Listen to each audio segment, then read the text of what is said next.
Cabinet విస్తరణ జరుగుతుంది, 6 కొత్త వారికి మంత్రివర్గంలో తీసుకోబోతా ఉన్నారని చెప్పేసి ఒక వార్త అంతా కూడా మొత్తం ఒక హాట్ టాపిక్గా మారుతున్న ఈ క్రమంలో ఎస్సీ వర్గీకరణ తేలందే మంత్రివర్గ విస్తరణ చేస్తే ఒప్పుకోమని చెప్పేసి ఇటు ఎస్సీకి సంబంధించిన సామాజిక వర్గంలో కొంత చర్చ మొదలైంది. మరి ఎస్సీ వర్గీకరణ తేలే వరకు మంత్రివర్గ విస్తరణ ఆగుతుందా?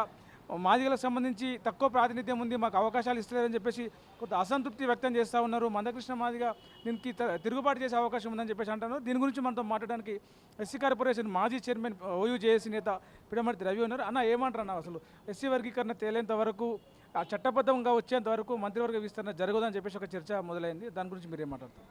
అంటే నిజానికి దానికి దీనికి సంబంధం లేదు. మంత్రివర్గ విస్తరణ ఖచ్చితంగా జరుగుతుంది. మందకృష్ణ మాదిగకు మా తెలంగాణలో కాంగ్రెస్ పార్టీకి సంబంధం లేదు. కాంగ్రెస్ పార్టీని ఆయన గెలిపించిన ఆయన కాదు. ఆయన ఆంధ్రాలో కూడా మాదిగలకు అన్యాయం చేసిన వ్యక్తి. తిరుగుబాటు చేసేంత కెపాసిటీ మందకృష్ణ మాదిగకు లేదు. మాదిగలకు మంత్రివర్గ విస్తరణలో స్థానం కల్పించాలన్నది ఓకే, కానీ కృష్ణ మాదిగ కాంగ్రెస్ పార్టీకి వైపు లేకుండా కాంగ్రెస్ పార్టీని మంత్రివర్గ విస్తరణలో మాదిగలు ఉండాలని చెప్పడం విడ్డూరంగా ఉంది.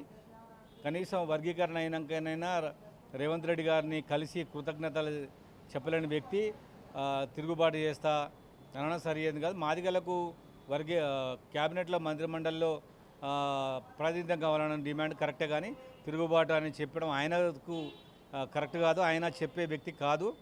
ఆయన ముందుగా రేవంత్ రెడ్డి గారిని కలిసి ధన్యవాదాలు చెప్పి ఆ తర్వాత మాదిగలకు మా క్యాబినెట్లో మంత్రిమండలిలో అవకాశం కల్పించాలని ఆయన కోరడంలో తప్పులేదు. కానీ మంత్రివర్గ ఏబిసిడి అయినాక ఏబిసిడిని ఇంత పెద్ద ఇష్యూని కాంగ్రెస్ పార్టీ రేవంత్ రెడ్డి గారు పరిష్కారం చేసినాక కూడా ఇంతవరకు కలవకుండా ఆంధ్రాలో ఎక్కి తెలంగాణలో మాదిగలకు అన్యాయం చేసి 10% రిజర్వేషన్ రాకుండా మాదిగలకు అడ్డుపడ్డ వ్యక్తికి మందకృష్ణ మాదిగ ఇవాళ క్యాబినెట్లో స్థానం కల్పించాలన్న విడ్డూరంగా ఉంది. అదే రేవంత్ రెడ్డి గారిని కలిపి ధన్యవాదాలు తెలిపి క్యాబినెట్లో స్థానం కల్పించమని అడిగితే చాలా బాగుండేది.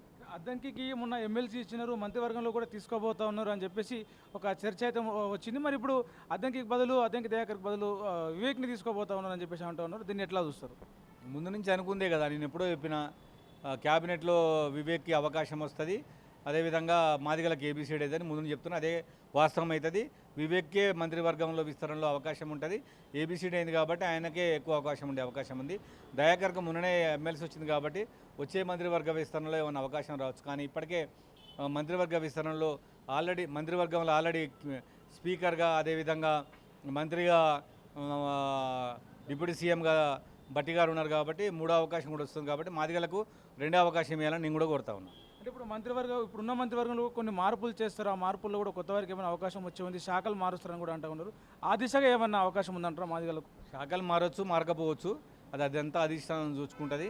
కొత్త వాళ్ళకే అవకాశం వచ్చేటట్టుంది తప్ప మంత్రివర్గ విస్తరణలో శాఖల మార్పు పెద్దగా ఉండకపోవచ్చు. అంటే ఇప్పటివరకు చట్టబద్ధంగా సంతకం అనేది కాలేదు, జీవో కాపీ అనేది ఎస్సీ వర్గీకరణ మీద, దానికి కొంత ఆలస్యం అయ్యే ఇది కనిపిస్తూ ఉన్నది. కేంద్రం నుంచి ఏమన్నా అడ్డంకి ఉండే అవకాశం ఉందా? ఆలస్యం ఏం లేదు. ముందుగా గవర్నర్ సంతకానికి వెళ్తుంది, ఆ తర్వాత గెజెట్ వస్తుంది. అంతకు మించి దాంట్లో పెద్దగా మార్పులు చేర్పులు ఉండకపోవచ్చు. అదంతా ప్రాసెస్లో భాగంగా జరుగుతుంది. అంటే ఎస్సీ వర్గీకరణ అనేది ఎట్టి పరిస్థితుల్లో మంత్రివర్గ విస్తరణకు అడ్డంకి కాబోదు, అంతా పూర్తిగా కూడా లైన్ అంతా క్లియర్గా ఉంది. మందకృష్ణ మాదిగ ఒకవేళ అడ్డంకిగా మారితే అసలు మాదిగలే సహించలేని, ఓపిక పట్టలేని సిచ్యువేషన్లో ఉన్నారు, మాదిగలకు అన్యాయం చేసినారని చెప్పేసి ఓయూజేఏసీ నేత ఎస్సీ కార్పొరేషన్ మాజీ చైర్మన్ పిడమర్తి రవి చెప్తున్నారు. కెమెరామన్ అజర్తో ప్రవీణ్, తొలి వెలుగు, హైదరాబాద్. ప్రపంచంలో ఏ మూల ఏ క్షణం ఏం జరుగుతుందో వేగంగా తెలుసుకోవడానికి తొలి వెలుగు వాట్సాప్ ఛానల్ని ఫాలో చేయండి.